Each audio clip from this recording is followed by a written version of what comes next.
destino.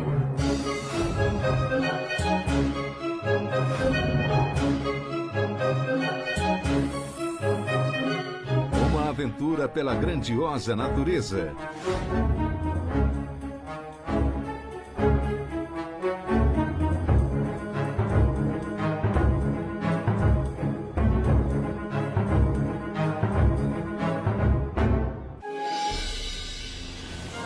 Bem-vindos ao Parque Nacional do Iguaçu, um parque que abriga uma das 7 maravilhas naturais do planeta, as Cataratas do Iguaçu.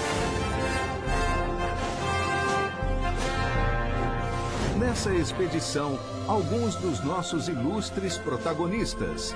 A gralha azul, exuberantes araras, flamingos que são pura elegância. Uma viagem por lugares onde a natureza é prioridade.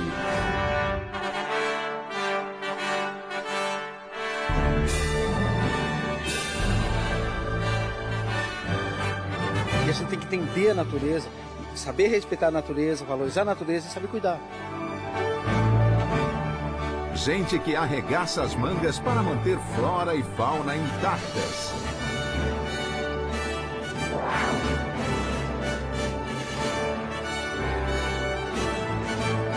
O primeiro passo foi conseguir que um casal reproduzisse de uma forma regular.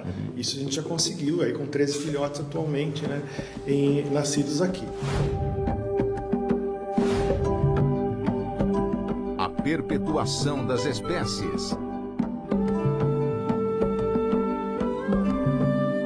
Esses são apenas alguns dos projetos que o nosso aventureiro conheceu no sul do país. Mas este cenário fascinante agora está cercado de polêmica. Um projeto de lei prevê a abertura de uma estrada cortando essa floresta do Parque Nacional.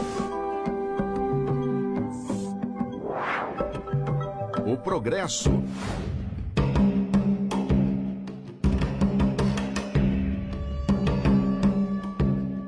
A preservação. As alternativas para manter a floresta viva e as soluções para que homem e natureza caminhem lado a lado e não em oposição.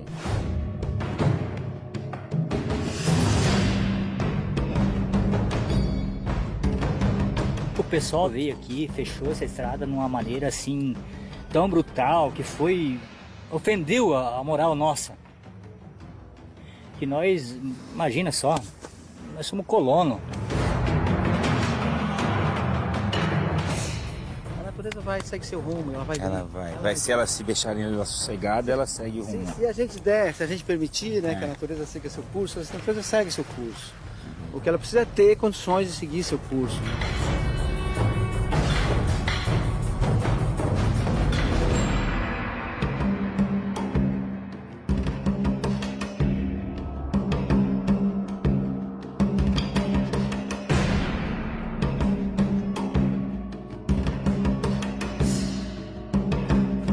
Uma jornada de conscientização e belezas, porque preservar é preciso.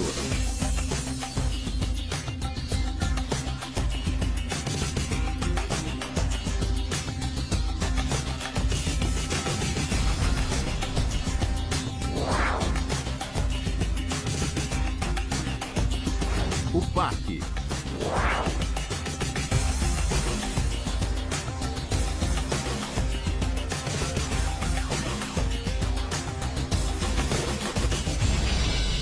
Esse Parque Nacional foi criado em 1939 e ele é dirigido e administrado atualmente pelo ICMBio, Instituto Chico Mendes de Conservação da Biodiversidade, e é o maior remanescente de floresta atlântica da região sul do Brasil. A ameaça. Mas recentemente uma discussão envolvendo o parque vem agitando toda essa região. Um projeto de lei de um deputado local que hoje já está tramitando no Senado e que prevê a abertura de uma estrada de mais de 17 quilômetros cortando essa floresta do Parque Nacional.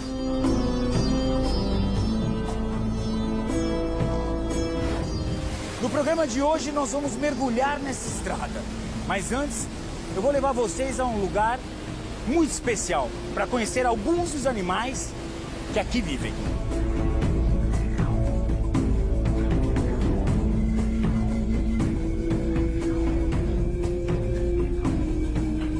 Saindo do Parque Nacional de Iguaçu, bem pertinho da portaria, fica o Parque das Aves. Isso aqui é como se fosse um zoológico. Eu não gosto de chamar de zoológico, porque hoje quando a gente fala em zoológico as pessoas pensam em bichos presos e mal cuidados, e não é o caso. Esse aqui é um parque privado, onde você tem chance de conhecer os animais que moram no Parque Nacional e outros que não moram no Parque Nacional porque não são de Mata Atlântica. Tem alguns bichos até de fora do país, da Austrália. Vamos conhecer, porque vale a pena.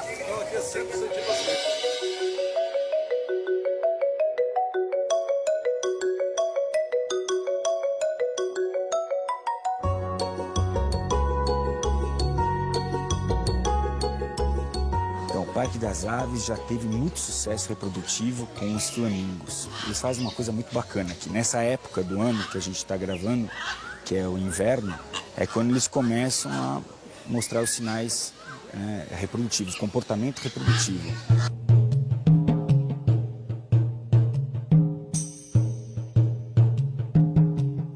Esses bichos depois vão nascer na primavera, que é a fartura de tudo, né? Inverno é quando começa a esquentar a relação entre eles. O trabalho que dá, o que eles fazem? Eles montam ninhos que são um vulcãozinho e colocam um ovo só. Eles tiram o ovo, porque aqui o risco de quebrar o ovo é muito grande. Eles tiram o ovo com uma chocadeira e substituem por um ovo de madeira pré-aquecido com um secador de cabelo e colocam lá. Ou seja, o bicho choca aquele ovo achando que está chocando o ovo verdadeiro. E aí, eles alguns dias, enfim, antes de nascer, eles trocam o ovo da chocadeira pelo ovo de madeira e colocam de volta. Ou seja, o filhote nasce com os pais, mas sem risco, protegido. Toda a incubação foi protegida e controlada. Olha que bacana. E aí, claro, quando ele nasce, o filhote, ele recebe aquela alimentação dos pais que é, né, de regurgitada, que é a forma correta mesmo, né, da coisa acontecer. Então não tem mais contato humano nessa coisa. Bacana.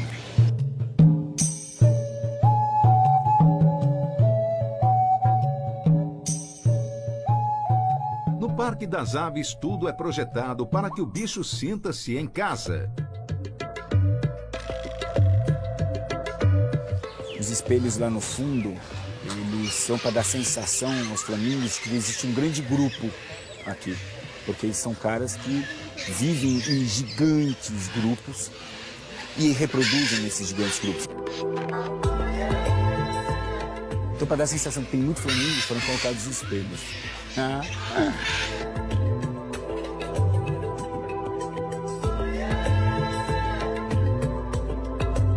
Hoje o parque abriga 1.080 animais. São 149 espécies, entre répteis e aves.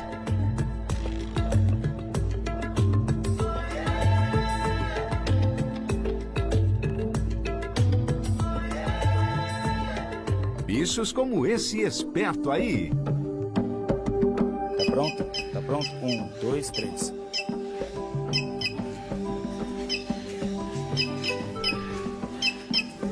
Esse é o tucano bico verde, que a gente chama no nome popular, que é um bicho que ocorre aqui nessas florestas do Parque Nacional.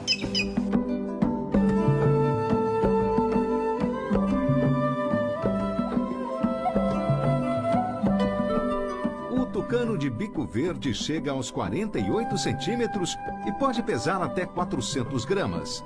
A cada ninhada colocam até 4 ovos. Aves boas de bico.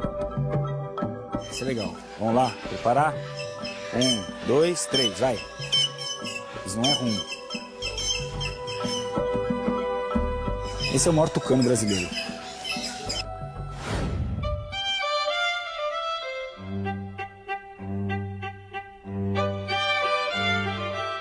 Um ambiente que também tem espaço para esse cara aí.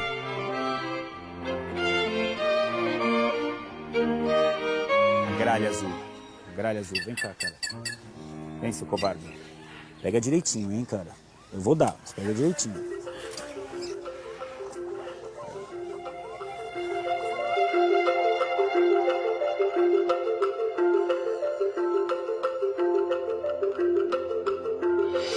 Terceira, né? Só veio aqui pra buscar e foi embora. Não deu nem um pouco de atenção pra gente. Você acha certo isso? Hã? Terceira.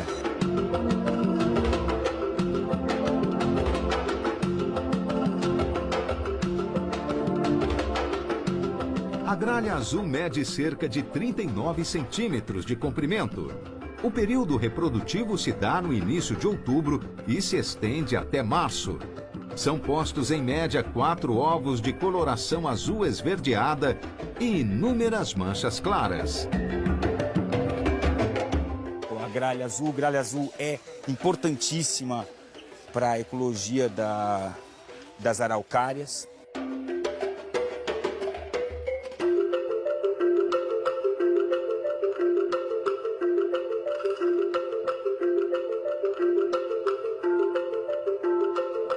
E há todo um folclore em torno da gralha azul.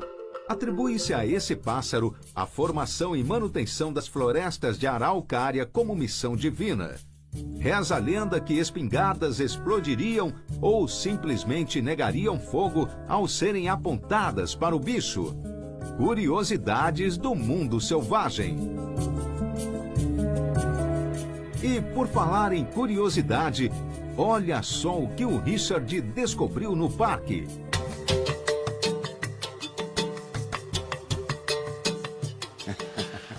Não, aqui é bacana isso aqui. Isso não tinha visto ainda. É uma serpente de borracha por causa das siriemas. Siriemas são especializadas em se alimentar de serpentes, né? Elas sapateiam, tal, com essas garras que ela tem, sapateiam, pernas longas, sapateiam em volta da serpente e acabam comendo a serpente. E tudo isso é para dar o que a gente chama de enriquecimento ambiental. Você está dando oportunidades aos bichos desenvolverem as suas habilidades naturais dentro do zoológico. Então eles se sentem mais à vontade. Olha lá a siriema.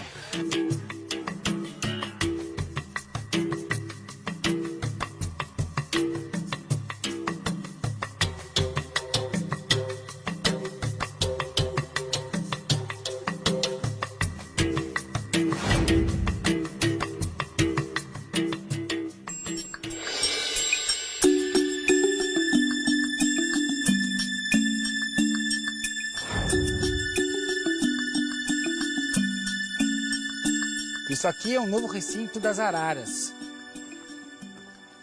São 14 metros de altura, 14 de largura e 50 de comprimento, é isso? Para que as araras possam desenvolver o seu voo de um lado ao outro. Porque a arara adora voar.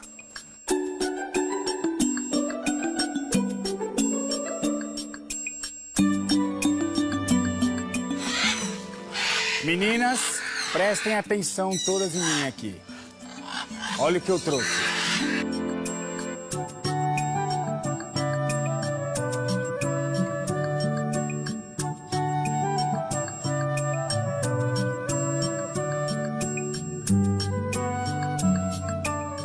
Essa aqui é a arara canindé, que é um bicho que já existiu aqui nessa região. No Parque Nacional, hoje está extinta. Ao lado dela está justamente a arara vermelha, que também é um bicho que existiu nesse parque e agora está extinto.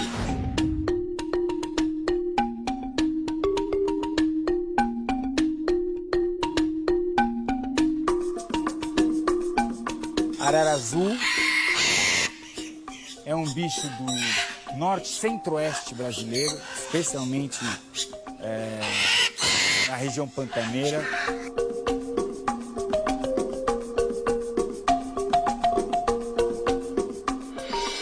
Sem dúvida nenhuma, a passagem pelo Parque das Aves é uma aventura e tanto. Mas essa viagem tinha também um outro motivo: colocar em pauta uma discussão que divide opiniões. A reabertura de uma estrada cortando o parque. O Richard sobrevoou a região.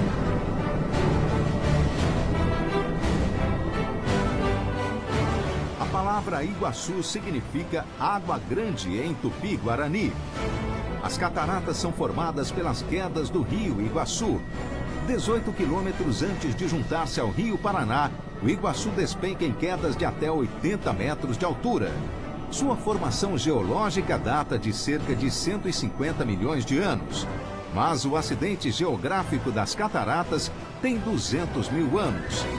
O que vocês estão vendo é a chamada Garganta do Diabo. O asfalto termina no rio, onde funcionava uma balsa que levava os veículos para o outro lado onde começava a estrada.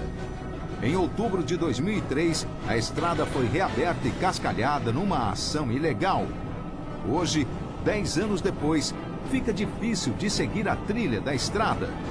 Vendo de cima, ela foi engolida pela floresta. Depois da visão aérea, hora de entender o impasse por terra. Nós estamos no município de Serranópolis do Iguaçu, no Paraná, sudoeste do estado do Paraná. O asfalto dessa cidade termina exatamente aqui, olha. De frente para uma gigantesca floresta.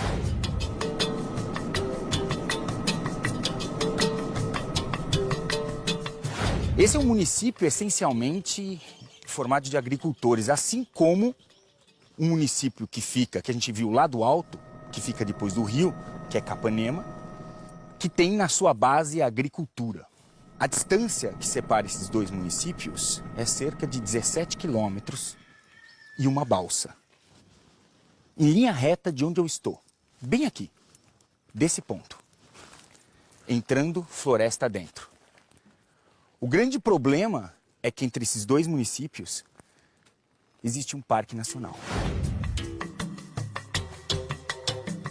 Eu entendo que a estrada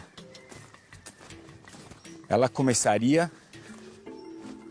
aqui. Bem aqui.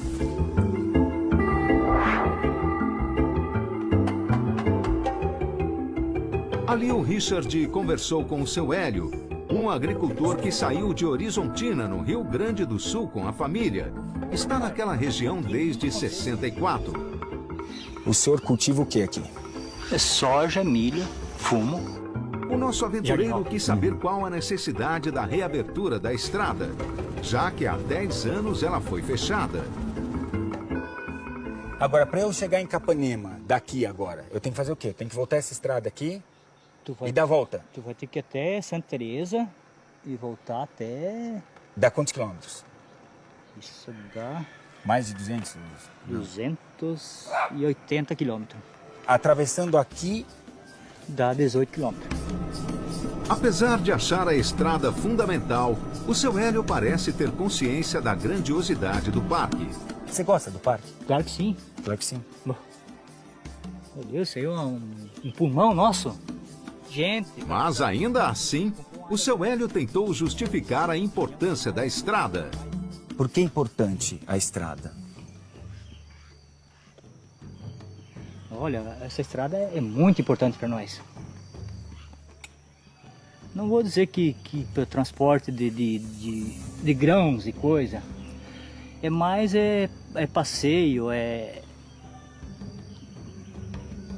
um eixo de ligação entre os dois municípios, né, que está isolado, né? Depois de ouvir o agricultor, o Richard foi atrás do outro lado. Vamos dar uma olhada nessa situação lá de cima.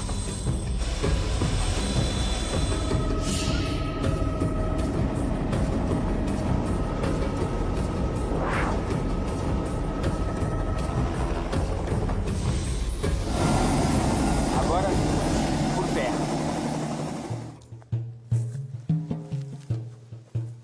Nós vamos percorrer a pé parte dessa estrada como a gente percebeu lá de cima, ela está quase completamente encoberta. Essa é uma das clareiras que foi mantida justamente para poder servir de apoio para o pessoal do ICMBio. E são 17 quilômetros no total. Nós vamos percorrer alguns poucos quilômetros para a gente perceber o que em 10 anos aconteceu com essa vegetação dessa estrada.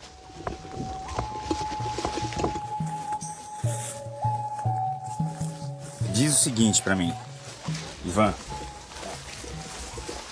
Por que depois de... A última vez que essa estrada foi aberta foi em 2003, certo? Que vieram... Foi a última vez. A última intervenção aqui foi em 2003. Outubro de 2003. Quando a gente fala abrir, eles vieram com as máquinas e jogaram e cascalharam. Cascalharam. Isso aqui foi toda cascalhada da ponta de Serranópolis, aquela parte no final do asfalto. Eles não conseguiram completar até o porto. Faltou 600 metros, 700 metros. O Ivan explicou que a própria natureza tem condições de se regenerar.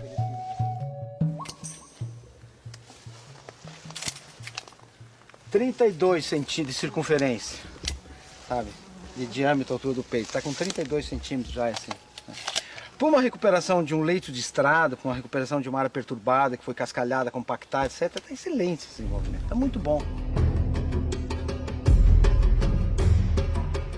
A Marcela, que é botânica, também estava no grupo que acompanhou o nosso aventureiro. Ela explicou que os resultados dos últimos 10 anos são positivos para aquele trecho de floresta, mas que a recomposição total ainda leva tempo. A gente vê áreas no parque, mais próximo lá da área das cataratas, de 40, 50, 60 anos, que floresta. Eram antigas moradias que existiam e que hoje... Você entra ali, né, do lado da trilha do Poço Preto, é uma área usada no trade turístico.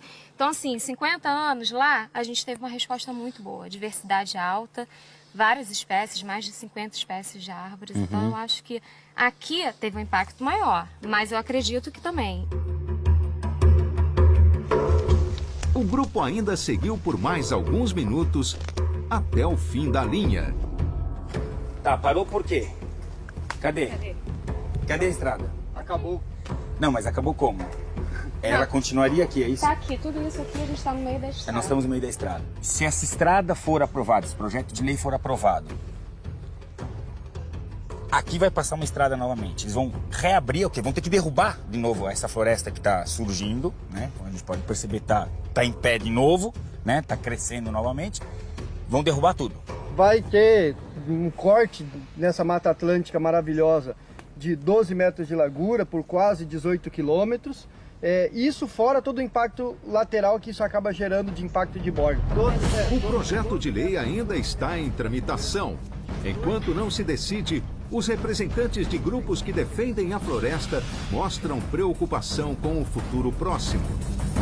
Abrir essa estrada cria um precedente de dano à sua biodiversidade. Então, realmente, é inaceitável.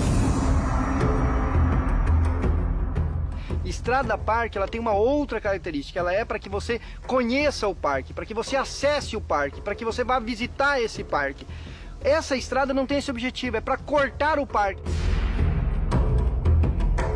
Enquanto não se tem uma resposta definitiva, os trabalhos de conservação de fauna e flora continuam acelerados na região. O nosso aventureiro foi conhecer um exemplo de sucesso. O Refúgio Bela Vista foi criado em 1984, uma ação de conservação da Itaipu Binacional.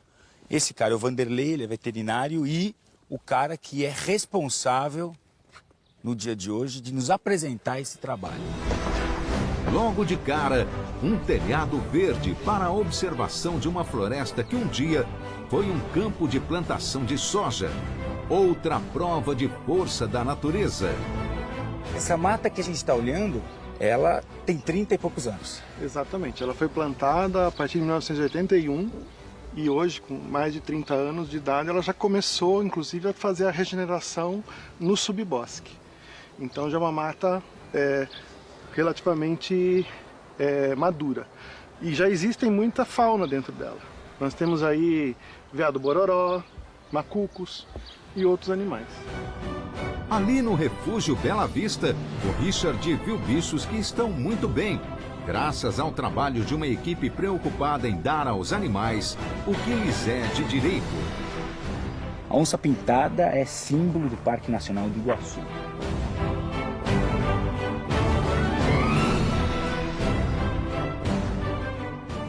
Olhando para essas onças e sabendo que hoje o levantamento da população de onças identificou cerca de 12 espécimes dentro do lado brasileiro do Parque Nacional, eu pergunto para vocês, até quando a gente vai colocar sempre algo na frente da conservação? Uma razão mais forte que seja a razão à frente da conservação. Até quando sempre vai ter um motivo, um bom motivo, para a gente desconsiderar ou deixar a conservação em segundo plano. O nosso aventureiro também viu um outro caso de família próspera. Esse é o recinto do tapir, ou anta, como a maioria das pessoas conhece, o maior mamífero terrestre brasileiro.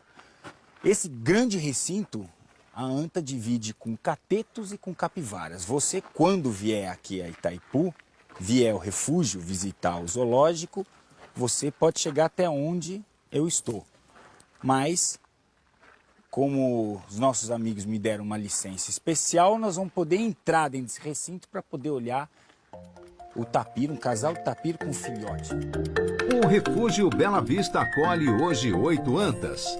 Ali o Richard conheceu apenas 3. Quando nasce o filhote, separa o macho ou mantém? Não, a gente separa um tempinho. Ele fica meio chato, né? Também para o filhote aprender a mamar, né? Aí ele tá mais tranquilo. Paz, né? Porque senão ele já quer montar de novo. E aí tem isso também. O cio geralmente é uma semana depois do parto, às vezes um pouquinho mais, um pouquinho menos. Então isso acaba atrapalhando. Então a gente tira a mãe e o filhote um tempinho, depois em seguida já pode retornar. Importante ressaltar que nenhum detalhe é esquecido pelo pessoal. Afinal, é o bem-estar dos bichos que está em jogo. Uma preocupação que nós temos, que muitas vezes as pessoas acabam não se preocupando, é que esse é um animal de floresta. Então ele tem que viver embaixo de sombra. Senão o pelo queima muito, dá problema de olho, né? Fica com opacidade de córnea. Então nós fazemos ambientes onde eles possam se esconder, né? Na sombra durante o dia. E aí reduzir essa questão dos problemas de colocar o animal num local que não é o natural dele. O nosso aventureiro ainda passou mais tempo no refúgio Bela Vista. E se você está impressionado com o que viu até agora, pode se preparar, porque essa jornada tem aventuras de tirar o fôlego. Contatos emocionantes. Muçulmano. E esse bicho tem 6 meses de idade, hein? Vai engrossar esse bicho aqui, meu amigo. Não saia daí. O Aventura Selvagem volta já.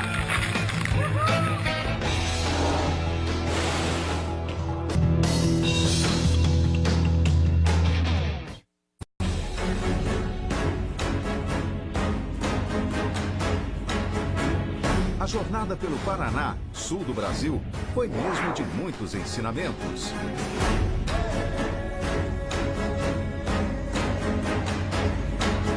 Em uma das paradas, o nosso aventureiro explorou cada canto do refúgio Bela Vista, criado em 1984. É uma das áreas protegidas da Itaipu Binacional, com 1.920 hectares. A vegetação é um misto de reflorestamento com remanescentes de floresta nativa.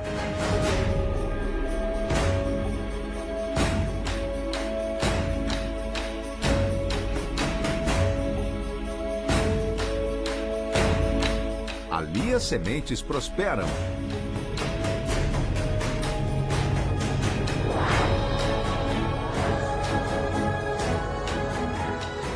São 75 espécies de plantas nativas. Uma produção de 450 mil mudas por ano, sendo que 250 mil a 300 mil mudas saem desse viveiro todo ano para reflorestar todo o entorno dessa gigantesca represa. É um belo de um trabalho. Aroeira, lixeira, moreira, paineira, paineira, canjarana, pessegueiro bravo, varoveira. Meu, centenas de milhares de mudas, cara. Prontinhas.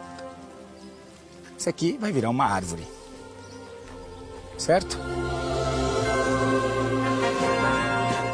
Muito bem. Mas tudo começa com o quê? Com uma sementezinha. Aliás, tudo na vida começa com uma semente. Então, vamos olhar como esse processo inicia.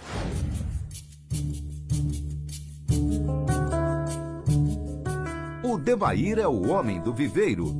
São 17 anos de trabalho só ali. Tudo começa com o quê? Essa história toda. Começa com uma sementezinha. Isso. Coletada. Vocês coletam a semente. No mato, ali, coleta, coloca secar na e traz para cá. Aqui é o que nós estamos vendo aqui. Isso aí. Quanta gente trabalha aqui? Tem 5 pessoas. 5 pessoas fazem esse serviço todo? Isso, sim. Entre coleta, plantio e embalagem. Tem uma época certa para coleta ou depende da planta? Não, o ano todo. O ano todo? Quando não tem uma espécie, tem outra.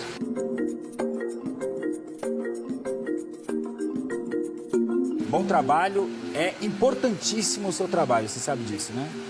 Sei. Sabe, que bom. Obrigado. Parabéns. Importantíssimo o trabalho. Tanto quanto o do pessoal responsável por essas preciosidades da fauna. O principal projeto de fauna, pelo menos na minha opinião, que a Itaipu Binacional patrocina, é a reprodução da arpia, ou gavião real.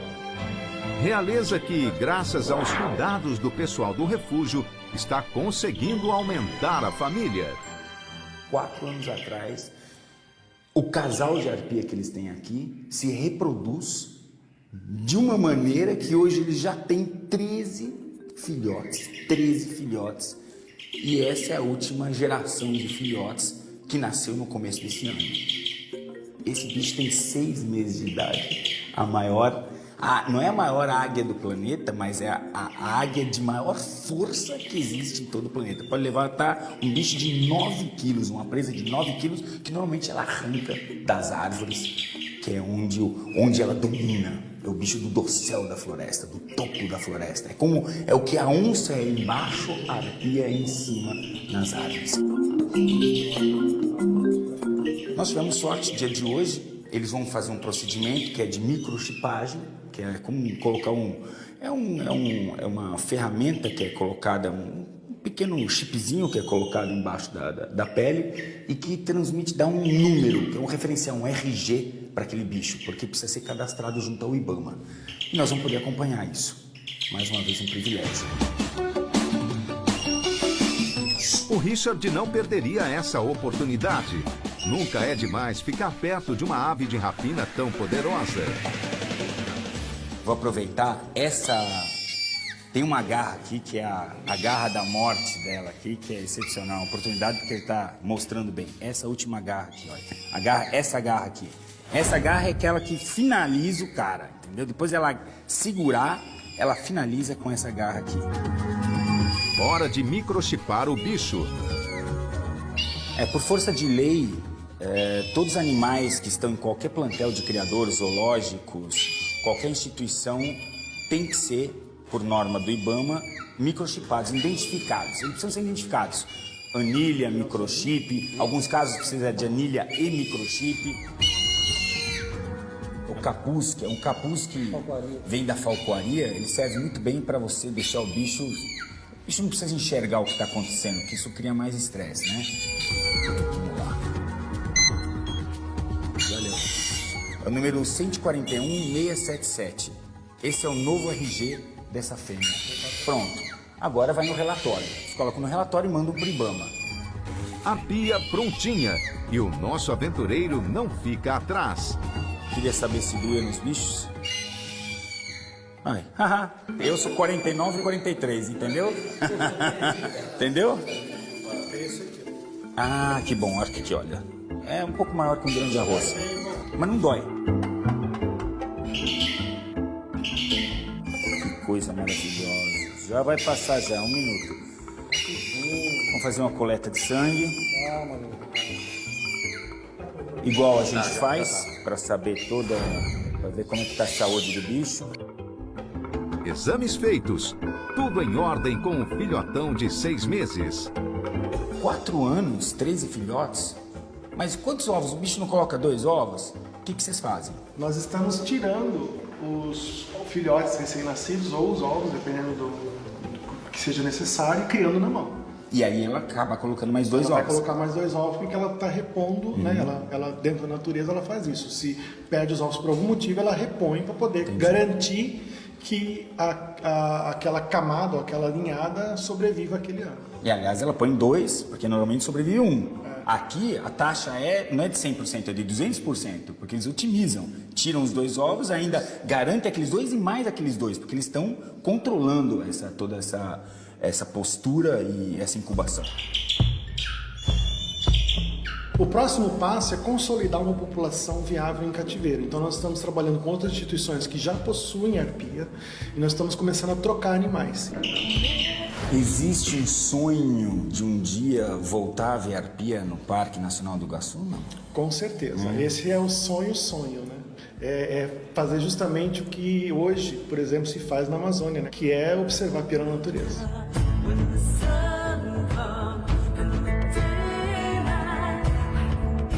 A viagem ao Paraná já tinha mostrado ao nosso aventureiro a força que tem as ações em conjunto para manter a natureza intacta.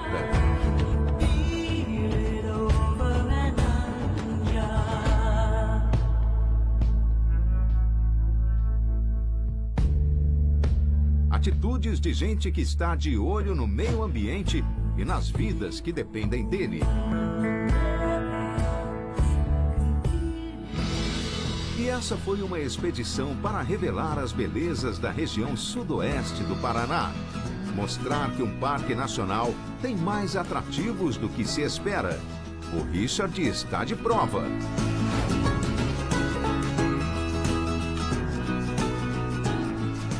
Nós estamos numa estrada que leva dos portões da entrada do Parque Nacional de Iguaçu até as cataratas. São mais ou menos 11 quilômetros.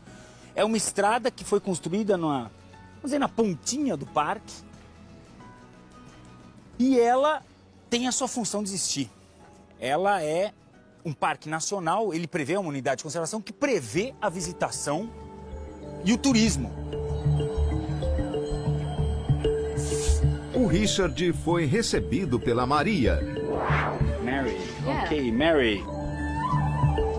Essa é uma trilha que é guiada, você não pode fazer sozinho, onde você vai andar uns 100 metros, pode pegar umas bicicletas e pedalar até o rio Iguaçu. É isso? Isso. Tá.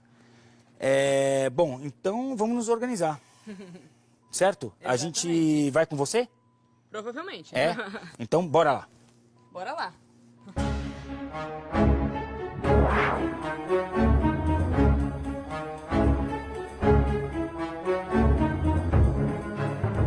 O Pedro também entrou na trilha com o nosso aventureiro.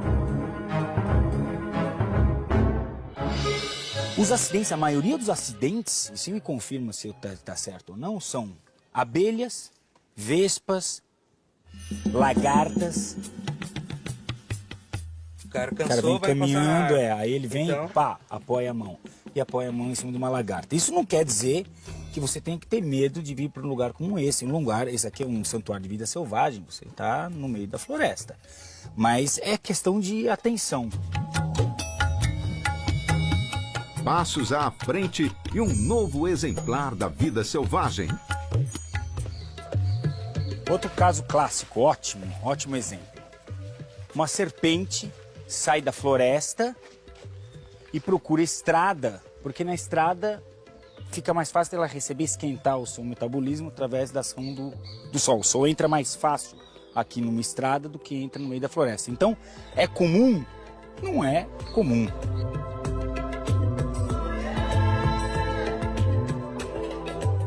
Eu normalmente trabalho com serpentes, a não ser que você tenha aqui autorização para fazer um trabalho científico, você não pode interferir. Dentro de um parque nacional, você não pode interferir, é um santuário, então você não pode interferir com a vida, com qualquer vida silvestre.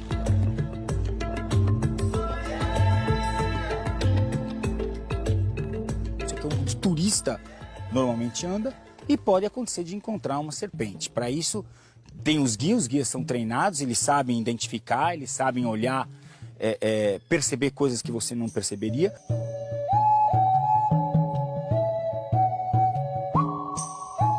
É isso aí, o bicho não vai atacar nem nada. Já foi embora.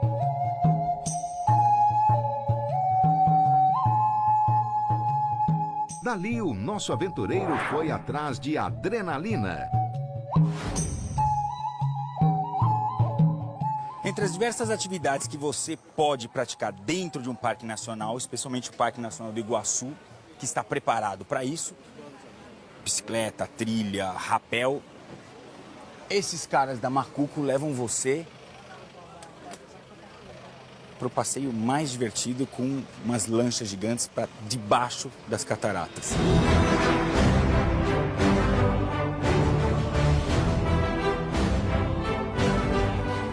Essas são as cataratas do Iguaçu. O seu parque, meu parque, nosso Parque Nacional do Iguaçu. Uma obra-prima, arte irretocável da natureza.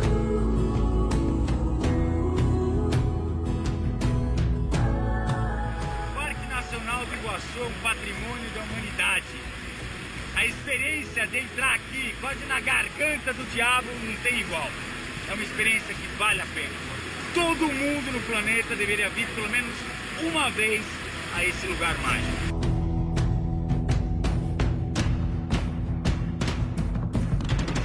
Tão mágico quanto todos os outros lugares que o Richard conheceu durante essa expedição pelo Paraná.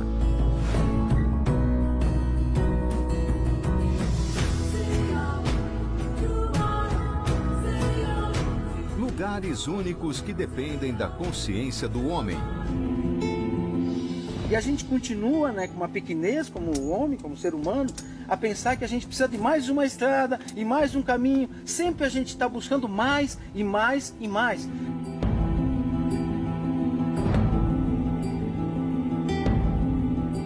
A gente é maduro, a gente é inteligente o suficiente para pensar em outras formas, sem ameaçar mais a biodiversidade. E muito mais que ser do cidadão brasileiro, esse parque é das espécies, esse parque é da vida selvagem que aqui vive.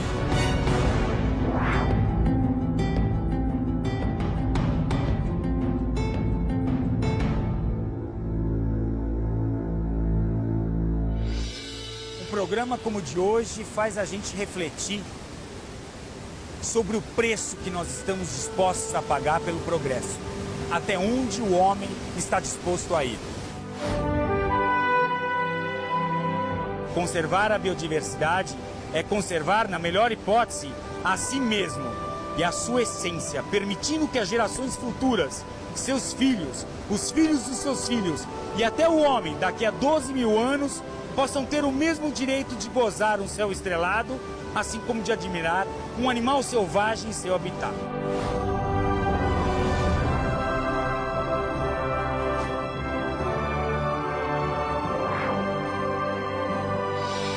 Se me perguntarem se eu sou a favor da abertura da estrada, eu já dizia antes e continuo a pensar da mesma maneira. Eu sou contra. Mas, obviamente, eu não sou morador da região e a estrada não me faz falta. Eu só posso parabenizar esse povo do sudoeste do Paraná que abre mão do seu desenvolvimento em nome de um bem maior. E eu só posso pedir a esses senadores, quando forem votar, não tomem uma decisão política. Olhem para essa fotografia e tomem uma decisão com o coração. Decidam o que é melhor. Boa sorte.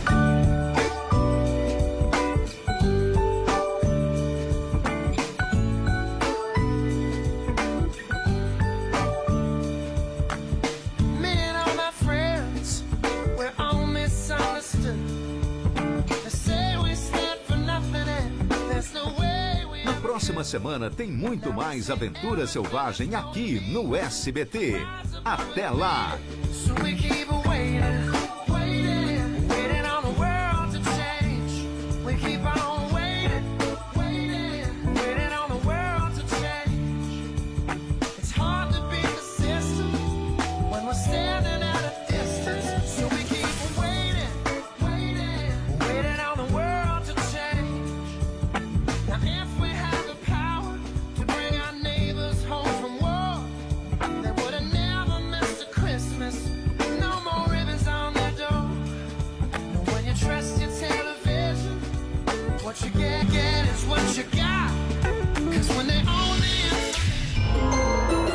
Serpente.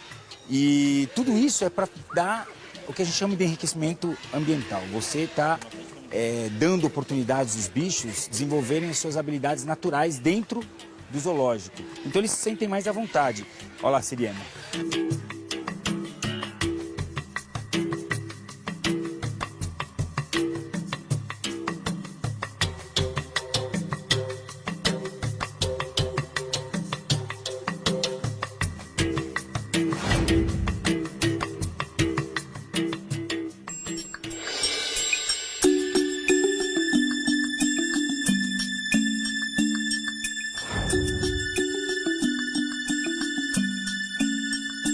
Isso aqui é o novo recinto das araras. São 14 metros de altura, 14 de largura e 50 de comprimento, é isso? Para que as araras possam desenvolver o seu voo de um lado ao outro. Porque a arara adora voar.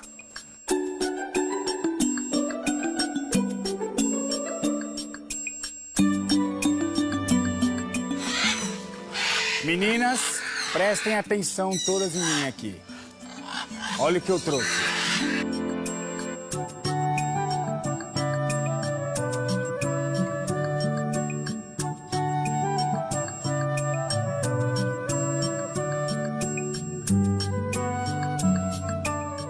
Essa aqui é a arara canindé, que é um bicho que já existiu aqui nessa região. No Parque Nacional, hoje está extinta. Ao lado dela está justamente a arara vermelha, que também é um bicho que existiu nesse parque e agora está extinto.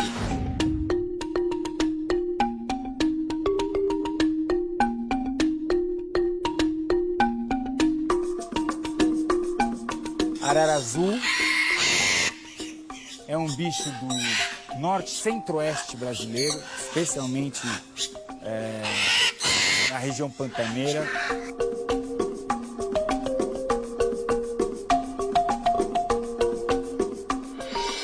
Sem dúvida nenhuma, a passagem pelo Parque das Aves é uma aventura e tanto. Mas essa viagem tinha também um outro motivo: colocar em pauta uma discussão que divide opiniões. A reabertura de uma estrada cortando o parque. O Richard sobrevoou a região.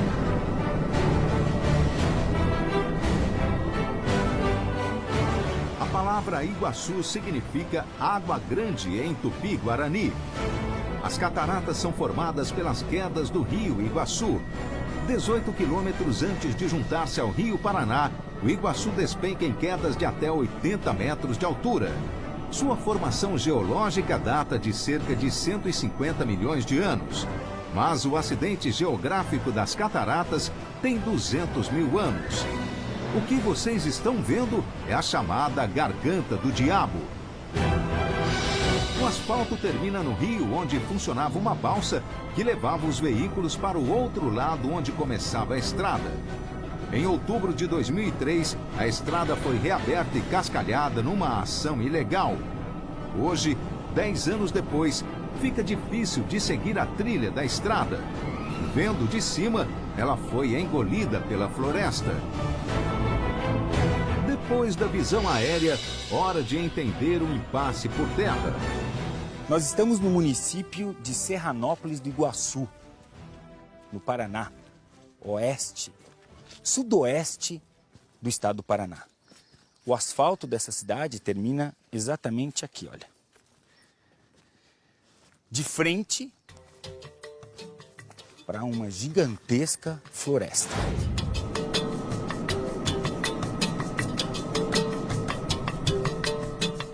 Esse é um município essencialmente formado de agricultores, assim como um município que a gente viu lá do alto, que fica depois do rio. Para que o bicho sinta-se em casa.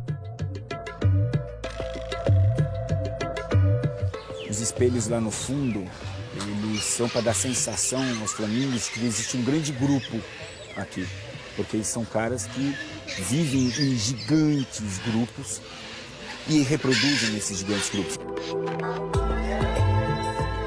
Então, para dar a sensação que tem muito flamingos, foram colocados os espelhos.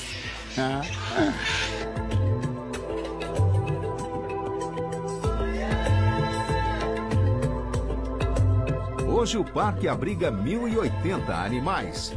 São 149 espécies, entre répteis e aves.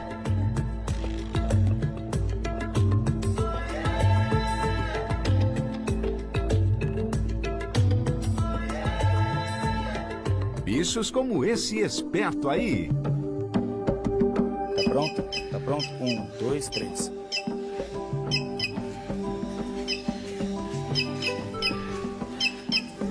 Esse é o tucano bico verde, que a gente chama no nome popular, que é um bicho que ocorre aqui nessas florestas do Parque Nacional.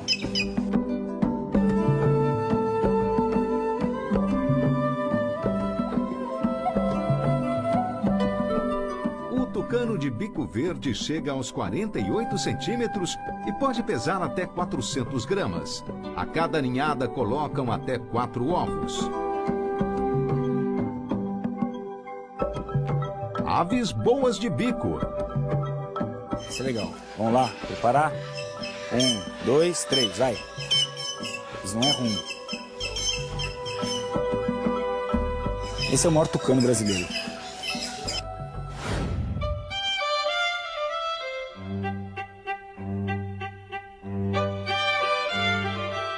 Um ambiente que também tem espaço para esse cara aí.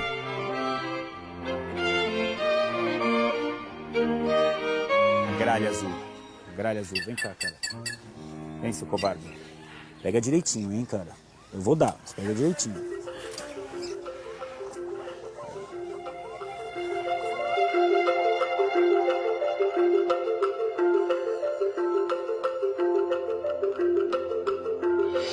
Interesseira, né? Só veio aqui pra buscar e foi embora. Não deu nem um pouco de atenção pra gente. Você acha certo isso? Hã? Interesseira.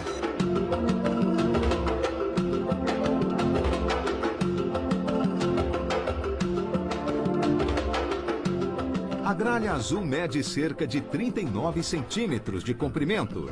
O período reprodutivo se dá no início de outubro e se estende até março. São postos em média 4 ovos de coloração azul esverdeada e inúmeras manchas claras. A gralha azul é importantíssima para a ecologia das araucárias.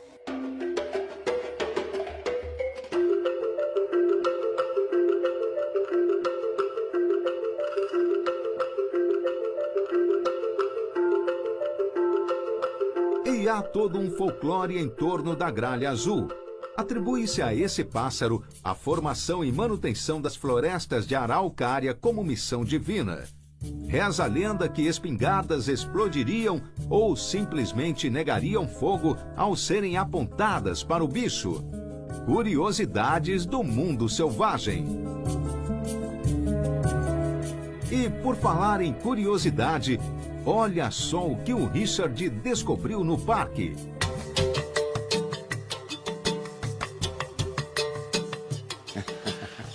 Não, aqui é bacana isso aqui. Isso não tinha visto ainda. É uma serpente de borracha por causa das siriemas. Siriemas são especializadas em se alimentar de serpentes, né? Elas sapateiam tal, com essas garras que ela tem, sapateiam pernas longas, sapateiam em volta da serpente e acabam comendo.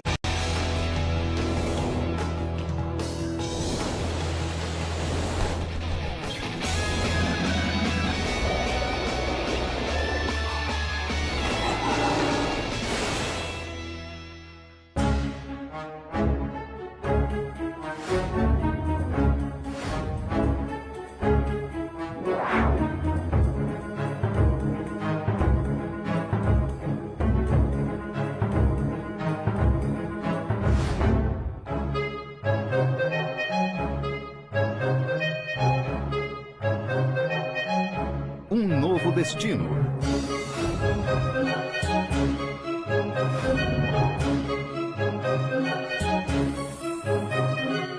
Uma aventura pela grandiosa natureza.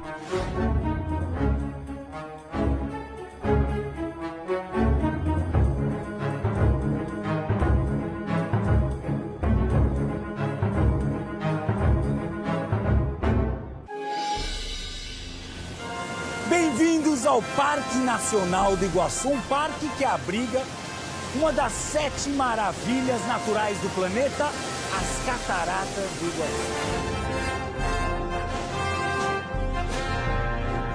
Nessa expedição, alguns dos nossos ilustres protagonistas. A gralha azul, exuberantes araras, flamingos que são pura elegância. Uma viagem por lugares onde a natureza é prioridade.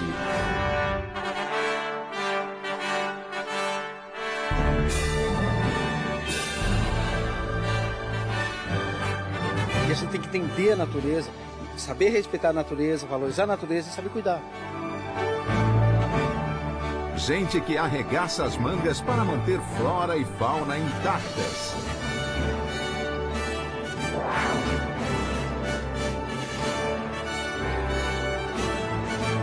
O primeiro passo foi conseguir que um casal reproduzisse de uma forma regular. Isso a gente já conseguiu aí com 13 filhotes atualmente, né, nascidos aqui. A perpetuação das espécies.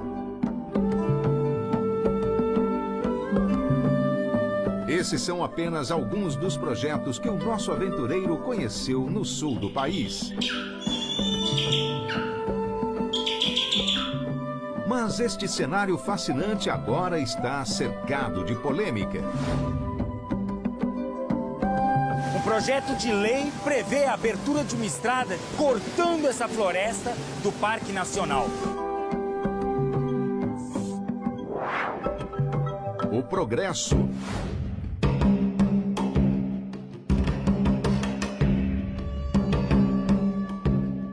A preservação. As alternativas para manter a floresta viva e as soluções para que homem e natureza caminhem lado a lado e não em oposição.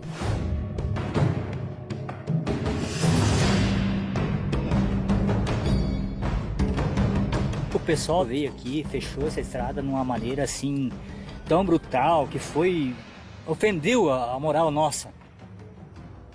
Que nós, imagina só, nós somos colono.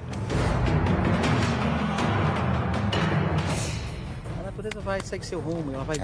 Vai. Se ela se deixarem ela sossegada, ela segue o rumo. Se a gente der, se a gente permitir, né, que a natureza siga seu curso, a natureza segue seu curso. O que ela precisa é ter condições de seguir seu curso.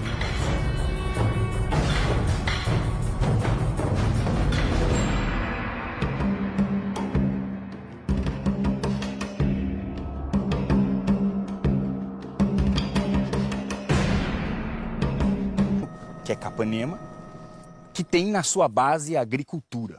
A distância que separa esses dois municípios é cerca de 17 quilômetros e uma balsa.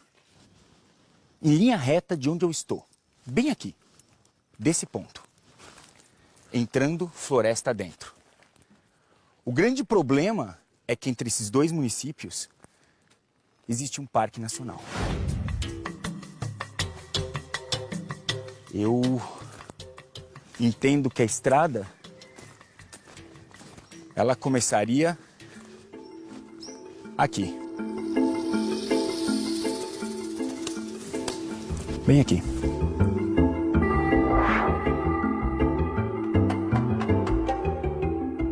Ali o Richard conversou com o seu Hélio, um agricultor que saiu de Horizontina, no Rio Grande do Sul, com a família.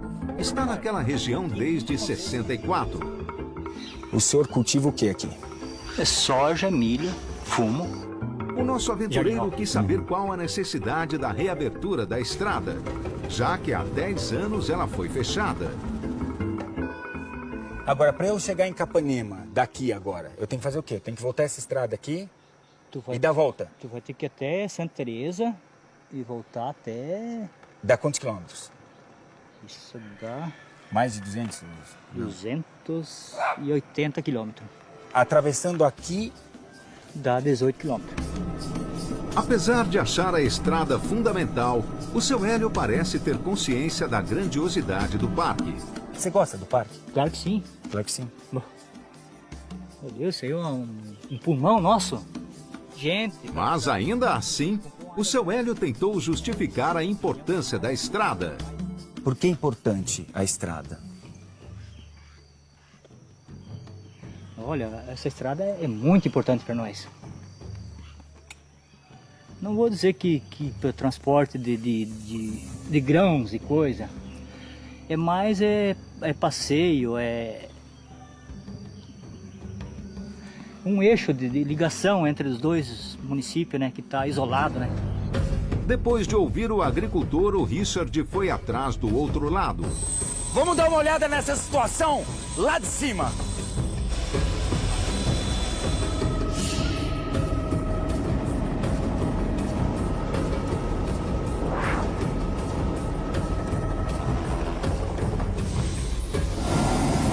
Agora, por terra. Nós vamos percorrer a pé parte dessa estrada que, como a gente percebeu lá de cima, ela está quase completamente encoberta. Essa é uma das clareiras que foi mantida justamente para poder servir de apoio para o pessoal do ICMBio. E são 17 quilômetros no total. Nós vamos percorrer alguns poucos quilômetros para a gente perceber o que em 10 anos aconteceu com essa vegetação dessa estrada.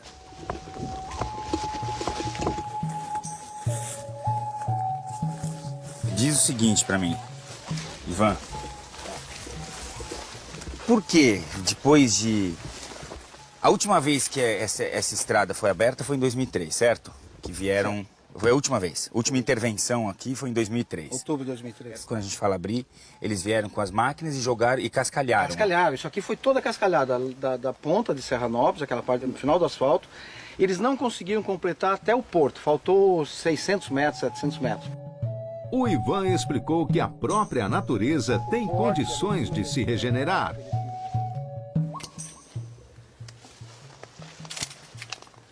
...32 centímetros de circunferência, sabe?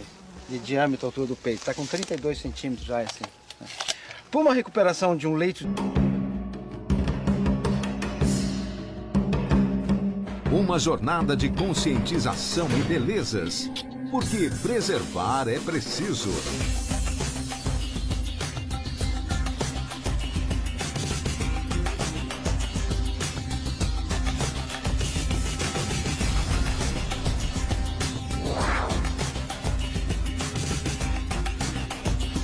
O parque.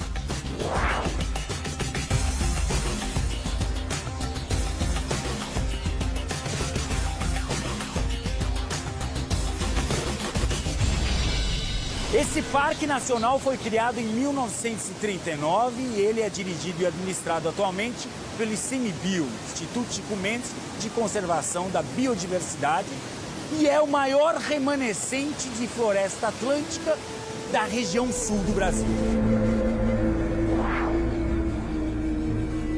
A ameaça. Mas recentemente uma discussão envolvendo o parque vem agitando toda essa região. Um projeto de lei de um deputado local que hoje já está tramitando no Senado e que prevê a abertura de uma estrada de mais de 17 quilômetros cortando essa floresta do Parque Nacional.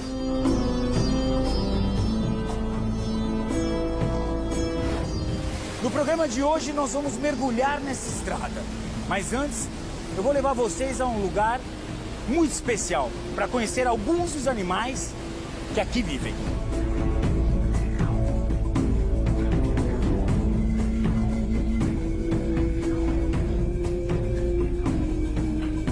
Saindo do Parque Nacional de Iguaçu, bem pertinho da portaria, fica o Parque das Aves. Isso aqui é como se fosse um zoológico. Eu não gosto de chamar de zoológico, porque hoje, quando a gente fala em zoológico, as pessoas pensam em bichos presos e mal cuidados, e não é o caso. Esse aqui é um parque privado, onde você tem chance de conhecer os animais que moram no Parque Nacional e outros que não moram no Parque Nacional porque não são de Mata Atlântica. Tem alguns bichos até de fora do país, da Austrália. Vamos conhecer, porque vale a pena.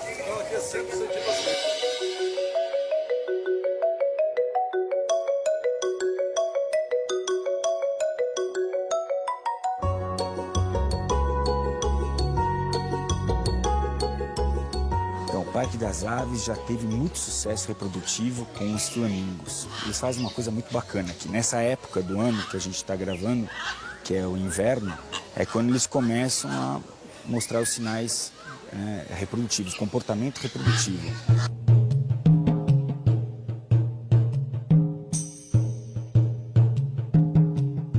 Esses bichos depois vão nascer na primavera, que é a fartura de tudo, né? Inverno é quando começa a esquentar a relação entre eles. O trabalho que dá, o que eles fazem? Eles montam ninhos que são um vulcãozinho e colocam um ovo só. Eles tiram o ovo, porque aqui o risco de quebrar o ovo é muito grande, eles tiram o ovo com uma chocadeira e substituem por um ovo de madeira pré-aquecido com um secador de cabelo e colocam lá. Ou seja, o bicho choca aquele ovo achando que está chocando o ovo verdadeiro. E aí, eles alguns dias, enfim, antes de nascer, eles trocam o ovo da chocadeira pelo ovo de madeira e colocam de volta. Ou seja, o filhote nasce com os pais, mas sem risco, protegido. Toda a incubação foi protegida e controlada. Olha que bacana. E aí, claro, quando ele nasce, o filhote, ele recebe aquela alimentação dos pais que é, né, de regurgitada, que é a forma correta mesmo, né, da coisa acontecer. Então não tem mais contato humano nessa coisa. Bacana.